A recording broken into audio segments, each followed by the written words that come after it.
Gracias a la vida que me ha dado tanto, me dio dos luceros que cuando los abro perfecto distingo lo negro del blanco y en el alto cielo su fondo estrellado y en las multitudes del hombre. Buenas noches, esto es Poetas Argentinos. Quien les habla, Claudia Enchil, me acompaña María Alejandra Figueroa. Hola, María Alejandra, ¿cómo estás? Buenas noches, muy bien, contenta y como siempre agradeciendo en la operación a Nicolás Campoamor y en la producción a Camila Zúñigo Anchil. Bueno, y una integrante que hoy no pudo venir, pero los próximos va a estar acá, Gabriela Bruch.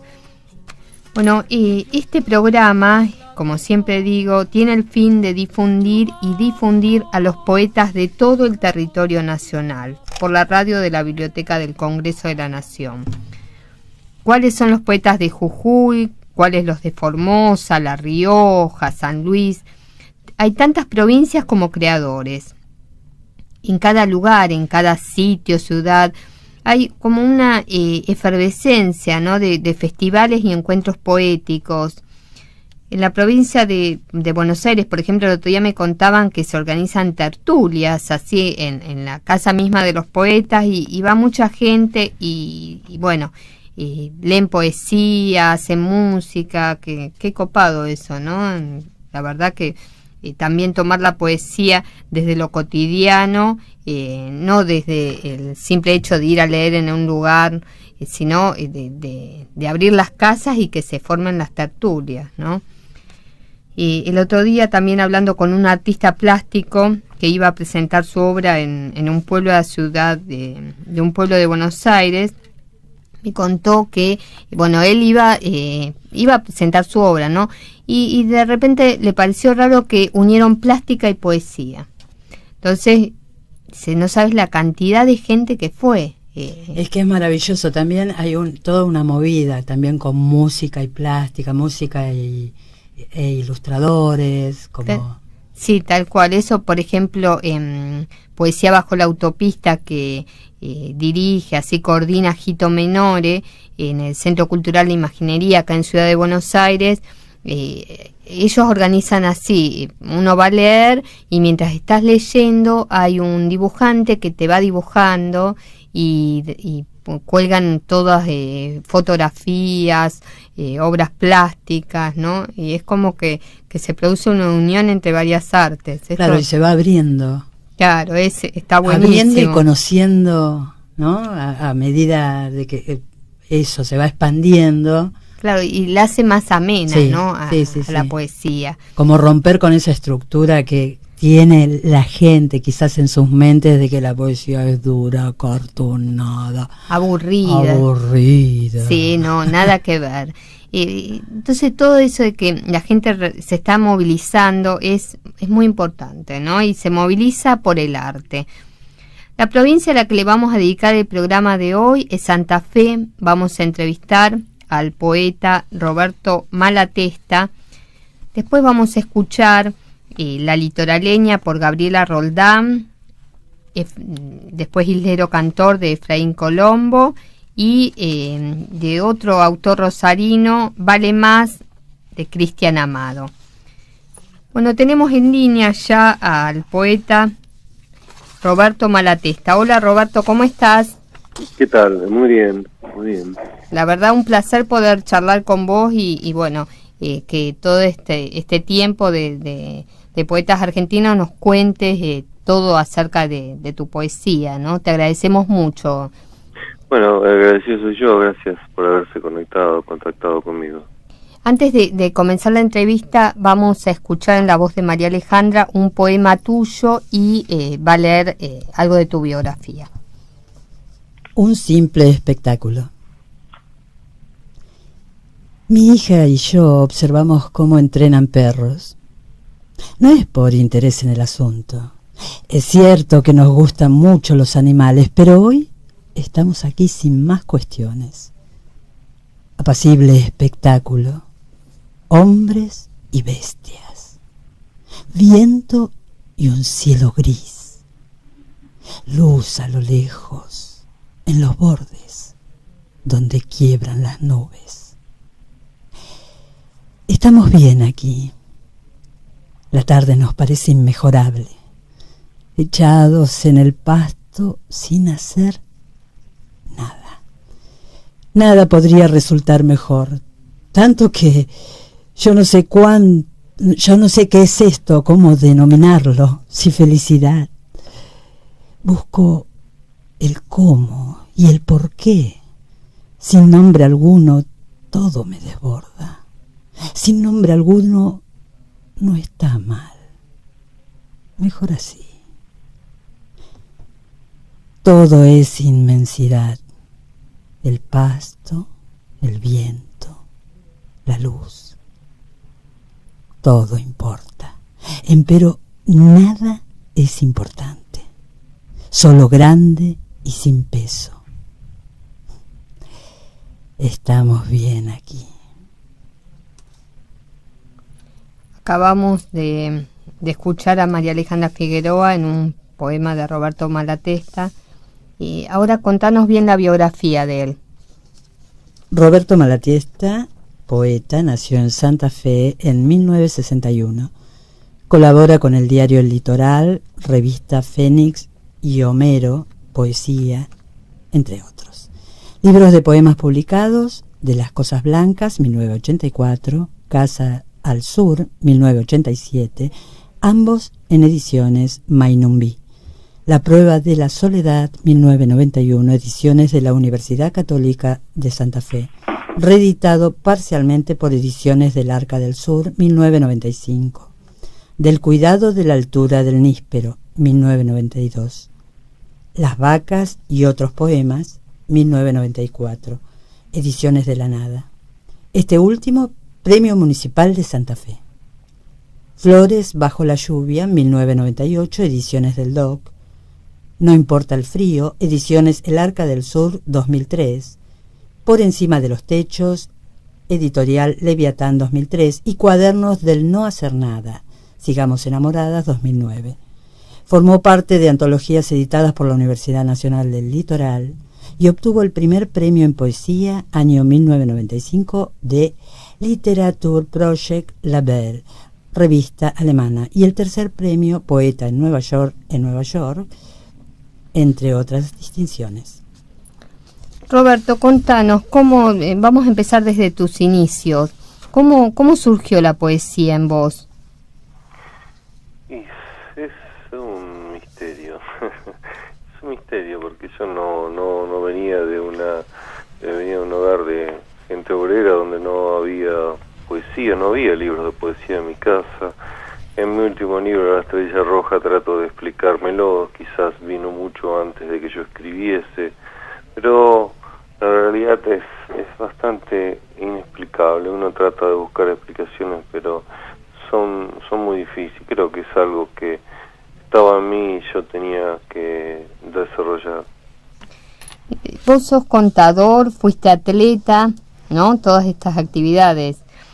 Sí, todas esas cosas que se le y sos poeta. A Martín Pérez empezar, que prácticamente me hizo una nota que prácticamente es mi biógrafa, porque puso de todo, pero sí, soy un montón de contradicciones, esas que nombraste y muchas más. Y bueno, y contanos, ¿cómo unís todas estas distintas facetas, ¿no? con la escritura? Es que la escritura no se une con nada. Es algo que está adentro tuyo y lo llevas adentro tuyo independientemente de lo que puedas hacer en la vida particular. Eso está tan visto en escritores que han tenido actividades que supuestamente son muy opuestas a la poesía, pero en realidad no hay ninguna actividad coherente con la poesía. La única actividad coherente con la poesía es el ocio. Sí, tal cual. Y bueno, pero cuando yo te pregunté, ¿no? ¿Por qué comenzaste a escribir? ¿Qué fue lo que detonó en vos el hecho de que te dedicaras a escribir poesía y no, capaz no otro género, ¿no? ¿Qué es lo que te impulsó?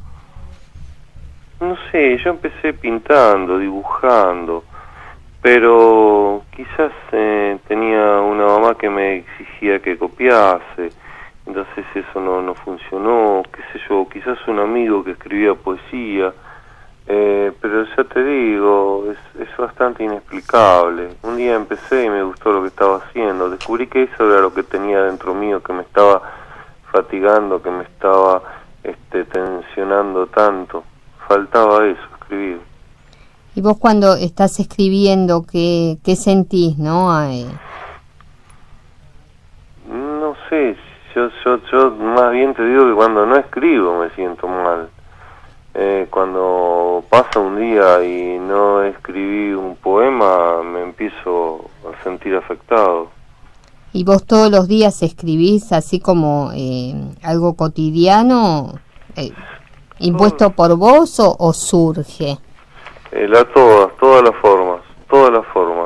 Todas las formas son posibles. Uno espera que surja, pero si no surge hay que ponérselo. Escribo poesía, escribo cuentos, pequeños relatos, cuentos, lo que pasa es que esto no los edito, pero todas las formas son posibles y todas las formas son factibles.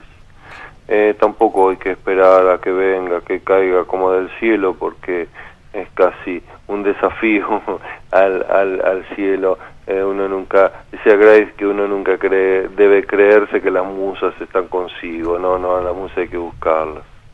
Y vos me decís que, bueno, que escribís también cuentos y que nunca publicaste. ¿Por qué no? ¿Por qué sí publicar poesía y no lo otro? No sé, cada vez me siento más alejado de eso y pienso que cuando publique algo me van a decir que soy bueno como poeta, ¿no? No sé. Hace mucho empecé incluso a retrabajar poemas que descubrí que no eran poemas, sino que eran relatos, y no empecé a trabajar, y bueno, algún día lo editaré, no sé si con mi nombre, a lo mejor me conviene usar un seudónimo, qué sé yo, no sé, pero tampoco tengo apuro, no sé. ¿Y por qué decidiste publicar, no? ¿Qué es lo que te impulsó? Así como decís que no publicás por ahora, no los cuentos, y bueno, pero ¿qué es lo que en tu interior te llevó a decir no publico? Es distinto, porque al principio cuando uno es casi un adolescente hay un montón de trampas y equivocaciones, el deseo de trascender, de que te vean tus poemas, pero eso va desapareciendo con el tiempo a medida que descubrí que esto es otra cosa. Yo creo que yo, como escribo todos los días, escribo y que debo haber publicado un 2% de lo que escribí, es un poco lo que dice Rilke, que el poeta publica para no volverse loco corrigiendo. Llegas a un momento que necesitas sacarte todo eso y decís, bueno, esto está terminado. Publicado como decir, bueno, no lo tomo más, pero pienso que es eso. Y con el tema de la corrección, ¿vos sos muy obsesivo con eso y podés llegar a estar trabajando un poema mucho tiempo o como decís ahora, le pones un límite y lo publicás y ya está? No, el límite cuando se publica. Ahora estaba mirando poemas del 2011, la otra vez estaba mirando poemas del 2002, y el poema del 2002 capaz que lo paso a la computadora y dentro de 4 o 5 años lo veo, y no sé, puede haber muchas versiones sobre un poema. Es muy difícil. Generalmente trabajo así. El único libro que no lo hice así fue Por encima de los techos, el libro de la inundación santafesina, porque ese fue aluvional como la inundación, pero si no, todo lo demás lo retrabajo mucho. Y para mí retrabajar un poema implica el mismo grado de inspiración, si se quiere. Irene Cruz dice que está inspirado para corregir. Es lo mismo. Retrabajar un poema es escribirlo nuevamente, y también es un ejercicio de humildad, reconocer que no está bien lo que uno escribe de primera, ¿viste? Que hay que seguir puliendo.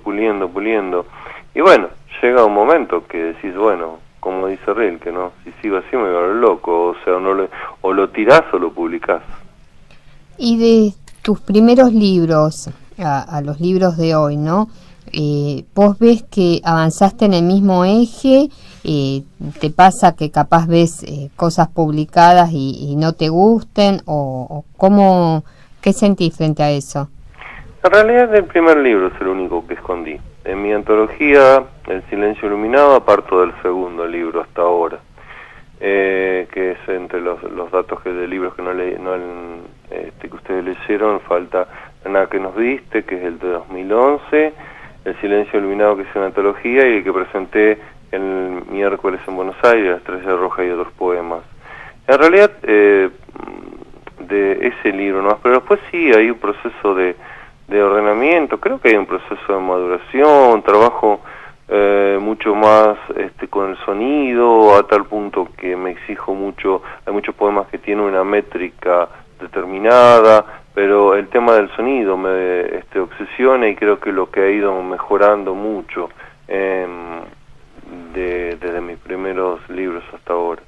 ¿Y qué, esto que hablas del sonido, contanos bien, desarrolla más la idea?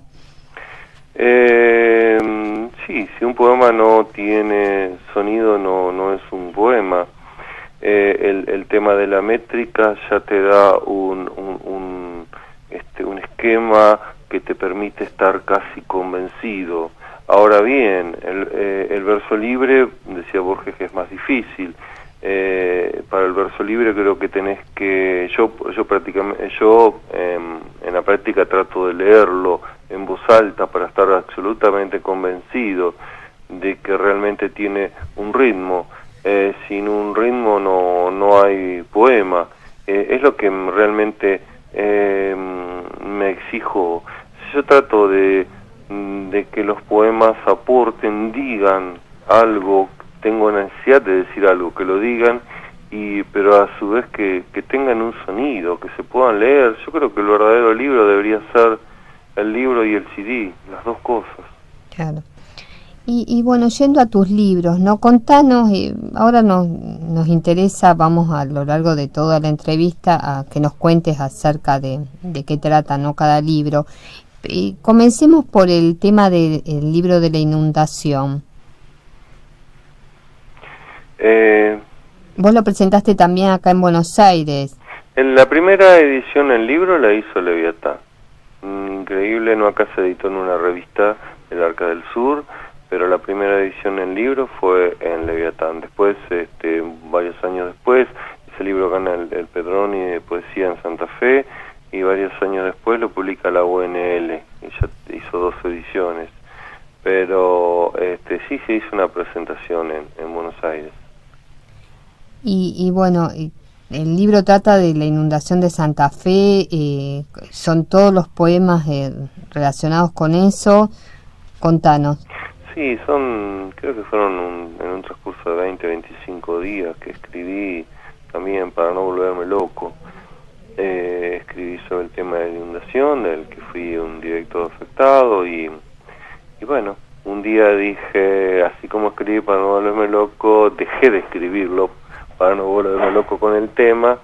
Ya tenía restablecido internet, tuve internet antes que el teléfono, y bueno, decidí armar el libro y mandarlo por internet, y tuvo un efecto que yo no lo esperaba. Sí, creo que es el libro que más mío, que más se leyó.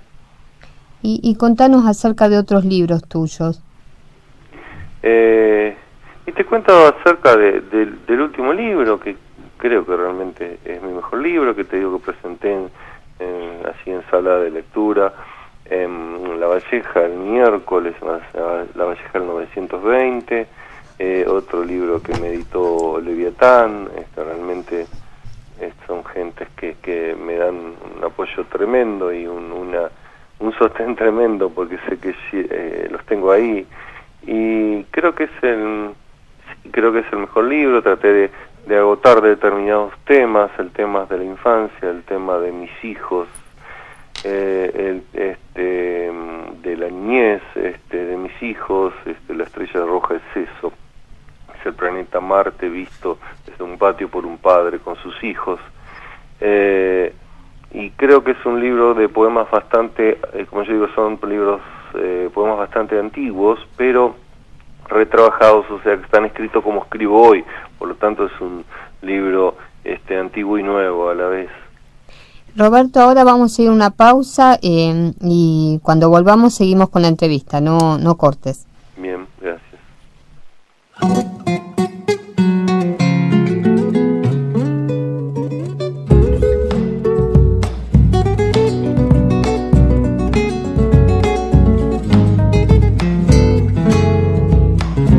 Alto verde querido, pueblito humilde del litoral, dos ranchitos dormidos, yo sé que un día despertarán. Dos ranchitos dormidos, yo sé que un día despertarán. Pañuelito celeste que Pancho Díaz solía llevar, prendidito a su cuello por esas costas del Paraná. Prendidito a su cuello por esas costas del Paraná. Canoita que pasas rumbo pa' la ciudad, aguas arriba un día, tras la esperanza te he de llevar. Aguas arriba un día, tras la esperanza te he de llevar.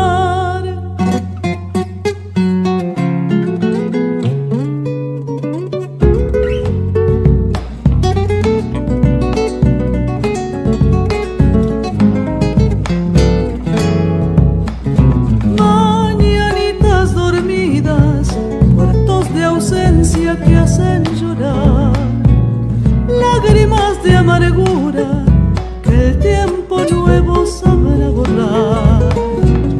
Lágrimas de amargura que el tiempo nuevo sabrá borrar. Paraná solitario, puñales verdes litoreños, han de brotar un día con Pancho Díaz regresarán. Han de brotar un día con Pancho Díaz regresarán. Canoita que pasas rumbo pa' la ciudad, aguas arriba un día, tras la esperanza te he de llevar. Aguas arriba un día, tras la esperanza te he de llevar.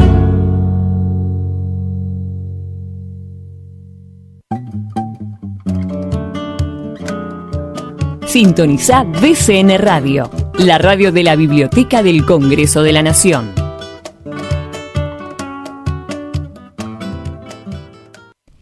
La Biblioteca del Congreso asiste a los legisladores de ambas cámaras, a los investigadores y al público en general, tanto con documentación como con asesoramiento en base a material bibliográfico general, doctrinario, jurisprudencial y legislativo.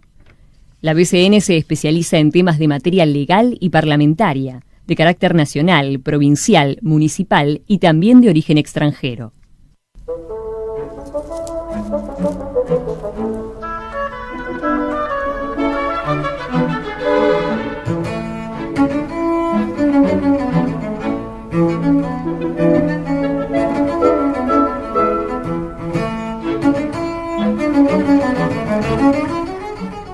Hola, soy Silvana Castro y en BCN Radio, la radio de la Biblioteca del Congreso de la Nación, nos vamos a encontrar para contarles secretos de la reservada. Los esperamos.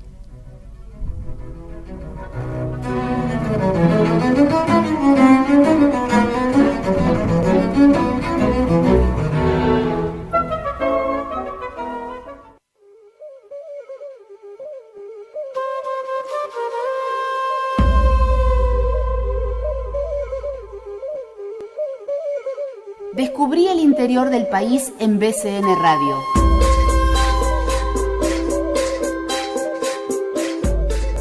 BCN Radio, Cultura Federal.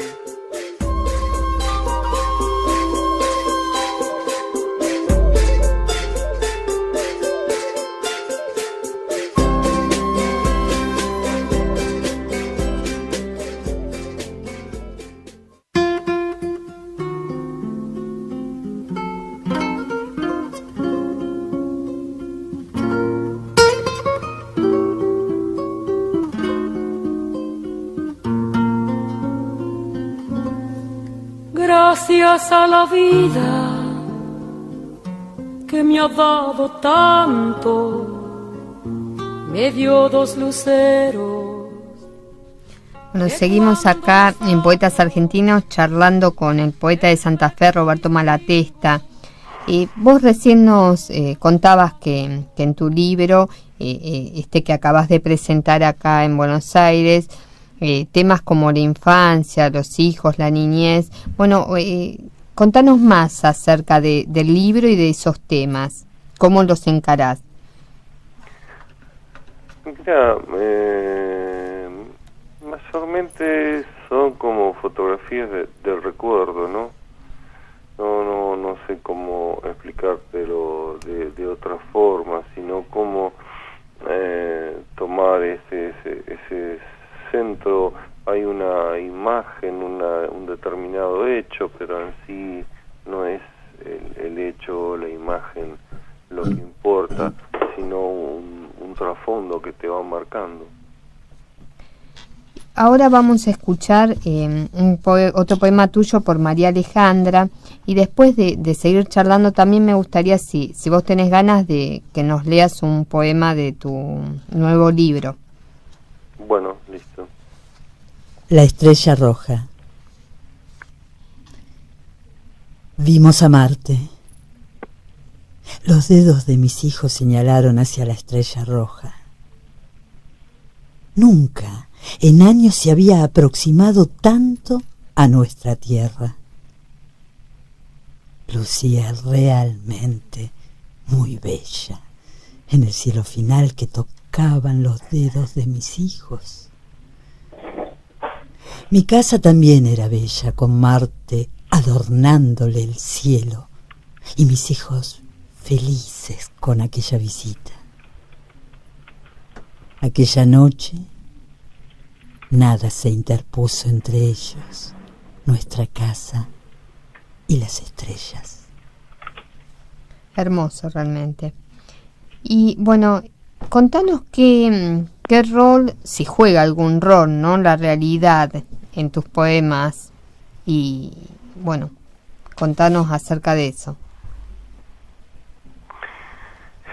Sí, la realidad es algo que te engulle. Cuando vos escribís, parece que estás por encima de ese proceso que se llama realidad. Los escritores no estamos capacitados para soportar tanta realidad insoportable, por eso escribimos. Y la función de la poesía en la vida cotidiana, ¿no?, en el día a día. Y desde mi punto personal es precisamente lo que le queda al día a día. Lo que va quedando, lo que realmente se puede procesar en palabras, eso es la poesía. Y vos, cuando empezás a escribir, ¿no?, a armar un poema, ¿qué es lo que buscas? No, en principio solamente lo que busco es de satisfacer el deseo de escribir un poema, pero no, de ahí en más no me propongo muchas cosas. Sé que la mayoría de lo que yo escribo desaparece, queda sepultado, nunca va a ser leído, incluso hasta capaz que va a ser leído una sola vez por mí, así que no me propongo escribir el gran poema, porque creo que ese sería un error. Simplemente satisfacer el deseo de escribir un poema. Y después de que lo escribiste, ¿qué sentís? Trato de olvidarlo, trato de cerrar, dar vuelta a la hoja y después lo veré. Generalmente pasa así. Es muy difícil que sienta. Trato de incluso no entusiasmarme con el poema. Trato de dejarlo. Después vendrá, algún día lo veré, porque generalmente cuando uno lo acaba de escribir tiende a ver que es más bueno de lo que realmente es, y eso es peligroso. Y cuando vos dejás pasar un tiempo y lo volvés a retomar y bueno, ha pasado que capaz lo ves y no te gusta nada y lo descartás al poema, o tratás de buscarle la vuelta. Frecuentemente no me gusta nada. Algunos trato de darle la vuelta y algunos un poco más, pero frecuentemente. Yo tengo la teoría que los poemas malos traen de la mano al poema bueno, así que no me preocupa cuántos poemas malos escriba, porque tras de eso alguno bueno va a salir. Y vos, todo el entorno, el medio ambiente, ¿no? ¿Se refleja en lo que haces? ¿El medio ambiente a qué te referís? Todo el paisaje, ¿dónde vos vivís? Yo creo que sí, que en principio, por lo menos en el interior existe, que los poetas tenemos un paisaje. El santafesino, en principio, por ejemplo, si bien en mí está la ciudad provinciana, pero el santafesino trata de escapar, como que siempre está huyendo, no sé si era de la segunda fundación, siempre está huyendo de la ciudad, no la quiere la ciudad, trata de irse a los bordes, a los ríos, a donde hay árboles, a la luz, y en mi poesía pasa un poco eso. Nosotros no queremos mucho, yo no quiero mucho a la ciudad, a veces no tengo más remedio porque vivo en un barrio, en una ciudad para ustedes muy pequeña quizás, pero para nosotros es muy grande. Y acerca de tus otros libros, ¿no? Recién habíamos hablado de lo que era el último, de Estrella Roja, el libro de la inundación. Sí, el que leyeron, es de la Estrella Roja. Sí, y contanos acerca de los otros libros. Creo que hay todo una lenta evolución. Quizás el libro, el anterior a la Estrella Roja, es el libro más técnicamente trabajado, que son sonetos, es el casi el opuesto, por encima de los techos. Son sonetos en verso blanco, son sonetos muy especiales, ¿no? Se respetan los 14 versos del soneto y se respeta una métrica, pero que no es uniforme, porque trabajo con versos de 7, 9, 11, 14 sonidos, pero quizás ese es el más técnicamente, el más conceptual, porque trato de definir mis palabras. Todos los poemas empiezan con un hombre, escribe la palabra y ahí está mi palabra, la palabra perro, la palabra hijo, la palabra río. Ese creo que es el más técnicamente acabado. No quiere decir que eso sea mejor, simplemente es otra forma de escribirlo. ¿Y de los otros libros? Y te puedo nombrar, qué sé yo, yendo un poco más para atrás de Cuaderno de no hacer nada, también es conceptual, porque el tema es el ocio, el tema es ese no hacer nada, tan mal visto en nuestra sociedad. Como decía un amigo, Diego Suárez, te llaman por teléfono y te dicen, ¿qué estás haciendo? Y vos le contestás, en nada, leyendo. Es decir, sí, quizás a veces para la sociedad leer es nada. Y bueno, aquí se trata de revalorizar el ocio. Y contanos para vos, ¿qué representa leer? Para mí es como respirar, como soñar, como son un montón de cosas a la vez. Yo no podría estar sin leer. La vida se revaloriza de otra forma. El que lee revaloriza la vida de otra forma.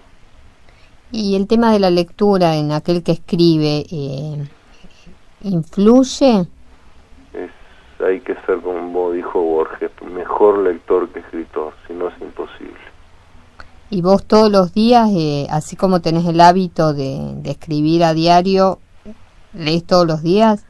Sí. Y por ejemplo, ahora que estás leyendo. Estoy leyendo varios libros a la vez. Estoy releyendo, por ejemplo, Antonio Machado. Estoy releyendo, por ejemplo, a Germán Hesse. Estoy leyendo algunos autores nuevos de poesía. Generalmente tengo varios libritos que voy recorriendo. ¿Y cuáles son los autores, no, que te marcaron? Son muchos, muchos autores, los poetas orientales, los poetas italianos como Eugenio Montale, Pavese, Pessoa, hay Juan L. Ortiz en un tiempo, Octavio Paz en un tiempo, yo diría que ya casi no los leo, pero se te van influenciando. Uno si es un lector omnívoro, como hay que hacer según Juan L. Ortiz, llega un momento que ya ni sabes cuán te influyó más que otro. Hay todo un proceso, ¿no? Por el cual los vas incorporando, por eso la lectura es fundamental. Y en la actualidad, ¿algún escritor que capaz te movilice bastante? Mirá, el último grande que falleció hace poquito para mí fue Horacio Castillo, el platense. ¿Y qué veías en él? Una tremenda sabiduría y un maravilloso uso del verso libre. Realmente es una persona que sabía usar el verso libre. Y con respecto a la poesía, ¿no? Y el mundo, ¿no? ¿Para vos van así en paralelo o se distancian bastante? No tiene por qué ir en paralelo. Creo que en algunos casos sí, en otros casos no. Depende mucho del temperamento del escritor.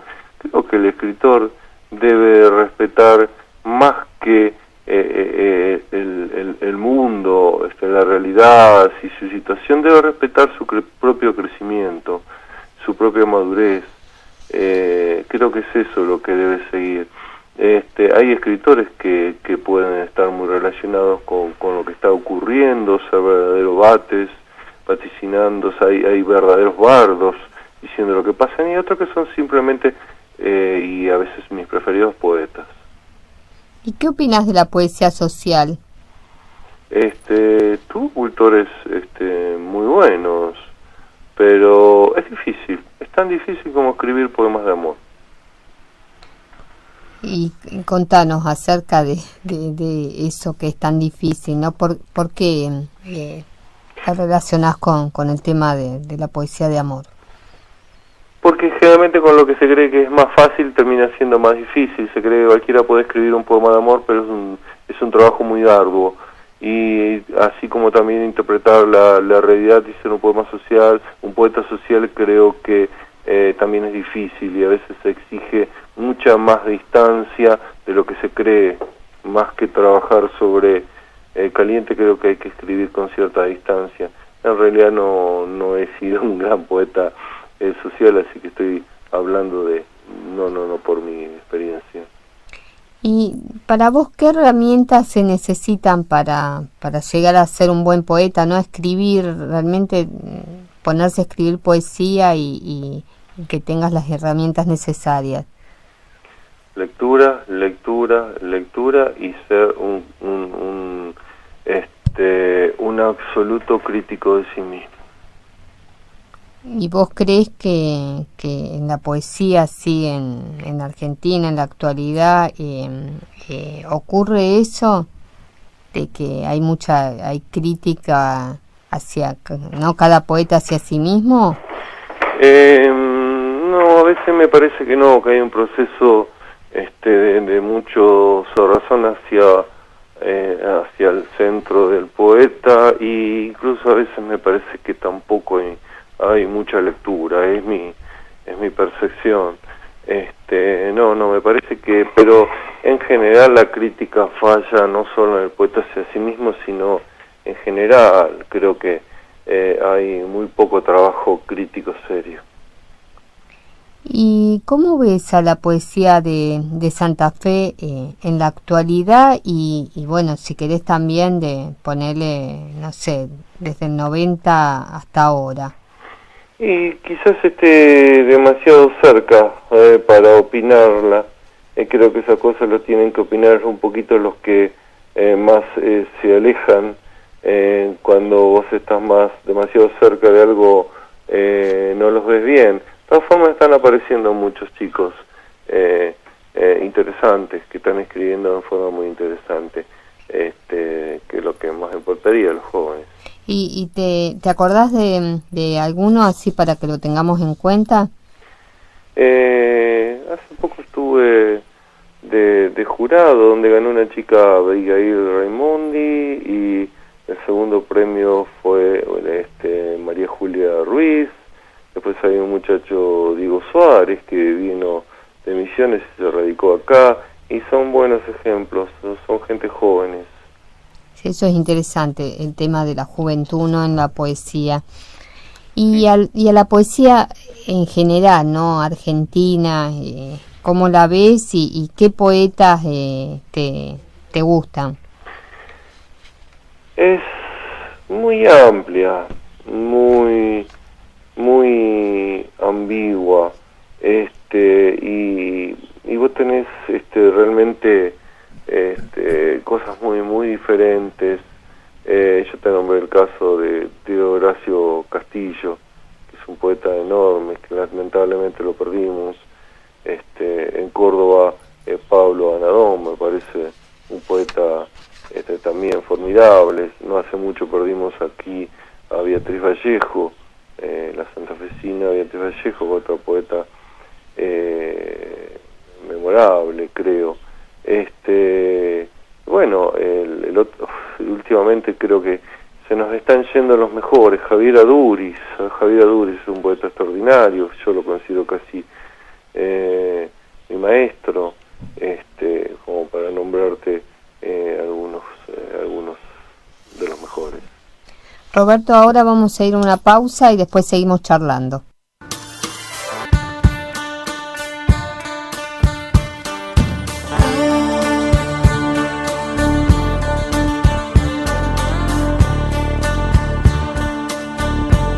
BCN Radio, información y buena música.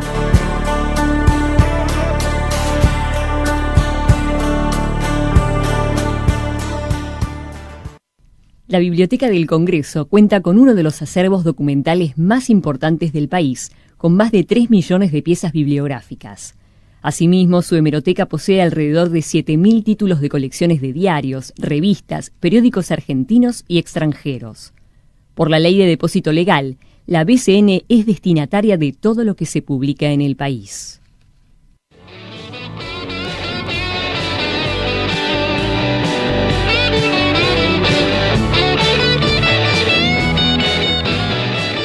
Mi nombre es Julieta Picera y te invito a escuchar La Ruta del Rock, todos los martes a las 21 horas. Entrevistas a músicos del palo, historias, anécdotas y el mejor rock. El nuestro. Ya sabes, martes 21 horas por BCN Radio, la radio de la Biblioteca del Congreso de la Nación. Y a rodar, y a rodar, y a rodar, y a rodar mi vida.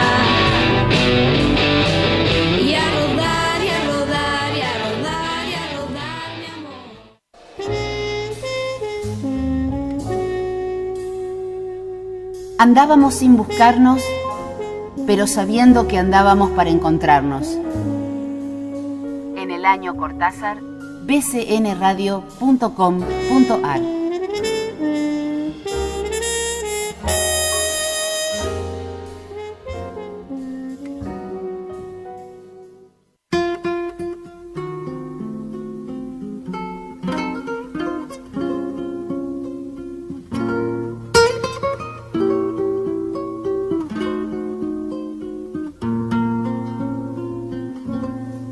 Gracias a la vida que me ha dado tanto, me dio 2 luceros que cuando los abro... Bueno, seguimos charlando con el poeta de Santa Fe, Roberto Malatesta.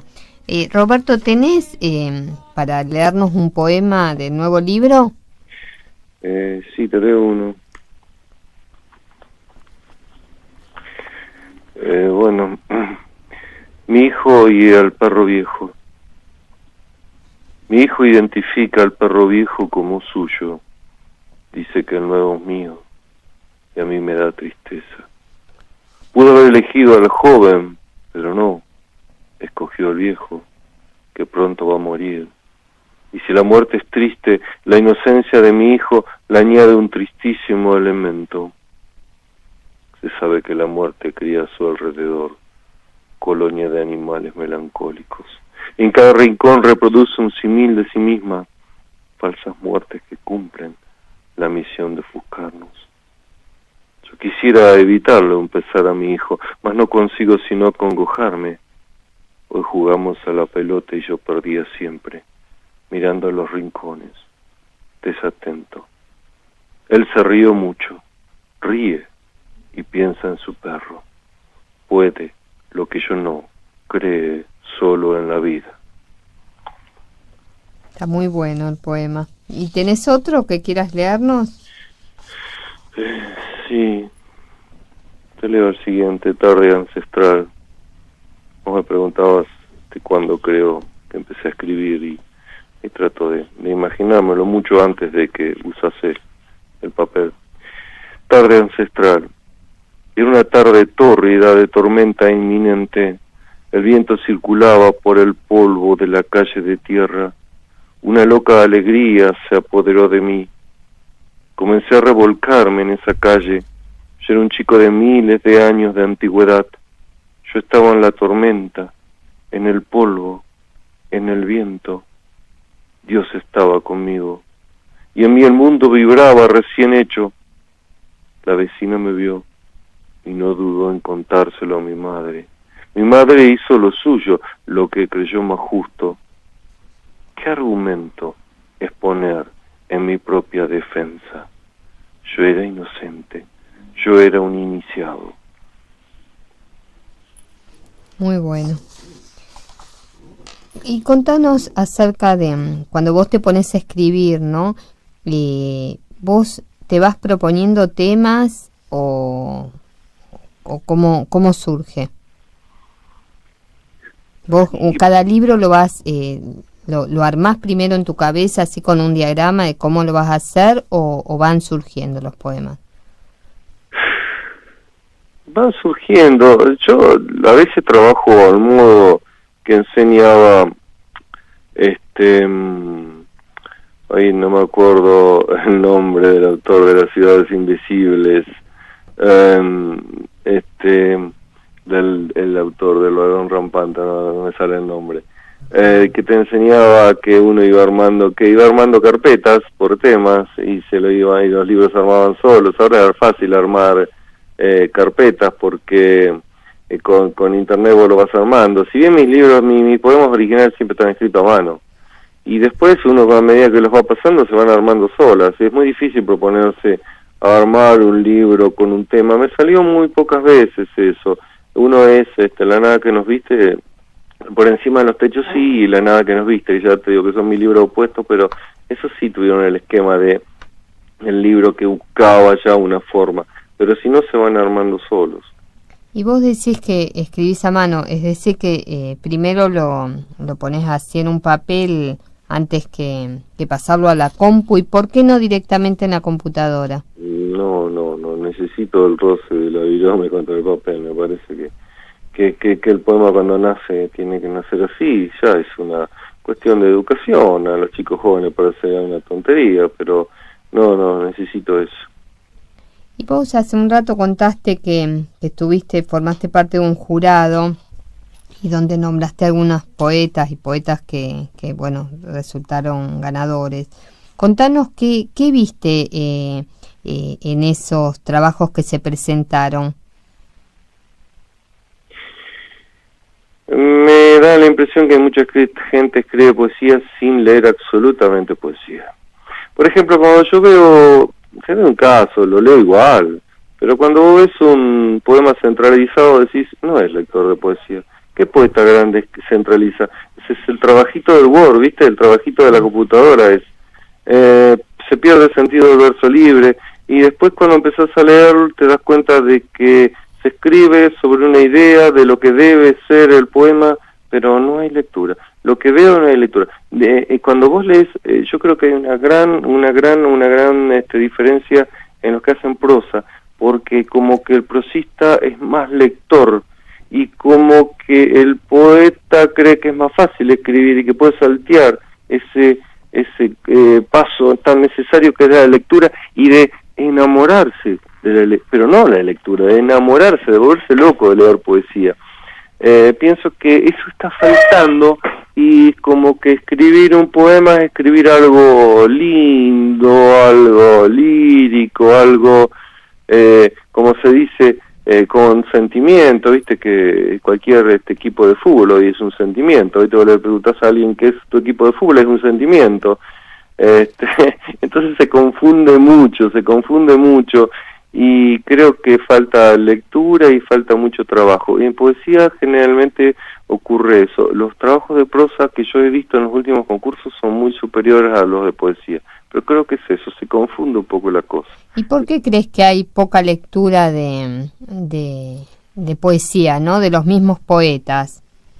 Porque a mí me ha pasado de entrevistar a varios y capaz leen más narrativa que poesía. Sí, yo leo mucha narrativa,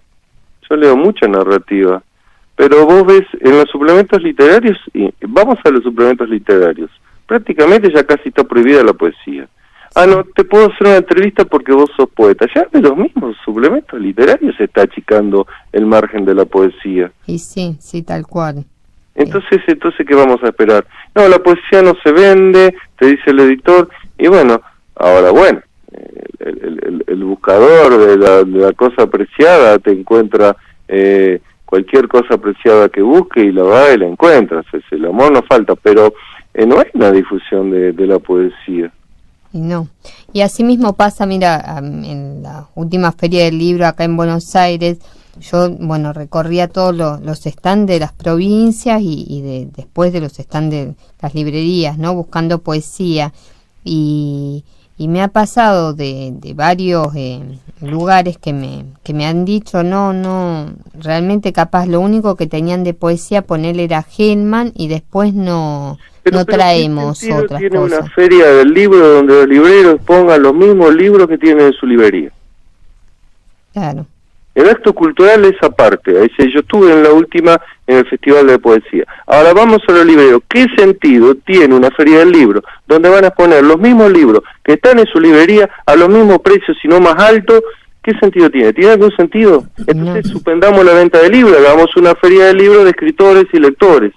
Claro, tal cual. Eso es lo que he visto, y hasta me ha pasado en las casas, algunos están de provincias, que algunos sí me dieron muchísimo material, la verdad que me encantó, pero otros que no trajeron material de poesía, provincias que no trajeron poesía a la feria del libro. ¿Cómo llegan y cómo se les selecciona esos materiales tampoco? Pero sí, es un poco... Es un tema, ¿no? Es un tema, sí, pero la feria del libro es lo mismo, o sea, ahora la librería en vez de tener dispersas la tenés juntas en un enorme salón, y eso es feria del libro, no, la feria del libro es lo cultural, entonces. Totalmente. Es escuchar al escritor, es verlo, porque si no, lo otro no es nada, o sea, incluso... uno quisiera que le hagan ofertas de precio, entonces voy y me sirvió ir a la feria del libro, pagué una entrada, me sirvió para algo, pero tampoco eso, casi nada. O sea, no, casi nada, es tal cual. Se reduce al hecho, si la feria del libro, donde sea, se reduce un hecho comercial, no sirve. Y sí, no, es terrible eso. Y vos recién hablaste del tema de la difusión, por ejemplo, lo que son los suplementos literarios, ¿no? ¿Por qué crees que cada vez tiene menos espacio la poesía? Y cada vez tiene menos espacio porque no se vende, y no se vende porque cada vez tiene menos espacio, y como no se vende, no entra a formar parte del mercado, por ahí menos mal, no mejor, casi, ¿no? La poesía no... Pero pienso que es un fenómeno, no, estamos en una sociedad consumista, consumo, esto es el capitalismo, ¿no? O sea, ponenle el nombre que le quieras, ponenle el nombre que me quieras, pero esta es una sociedad consumista. Entonces la poesía no entra en eso. ¿Y cómo se puede lograr que la poesía realmente vuelva de nuevo a ser leída, ¿no? Y a que todo el mundo, ¿no? Pueda, cuando dice voy a leer un libro, a comprar un libro, decida comprar, entrar y pedir un libro de poesía. A ver, a mi hijo le están dando un libro de Edipo Rey, no lo leí nunca en mi vida, de literatura antigua griega. Lo que están haciendo con mi hijo es que odia la literatura, ¿sí? O sea, ¿por qué no le dan Fontana Rosa o Cortázar? Claro. O porque los poemas de Cortázar, ¿por qué no le dan los poemas de Juan el Ortiz o los de Borges?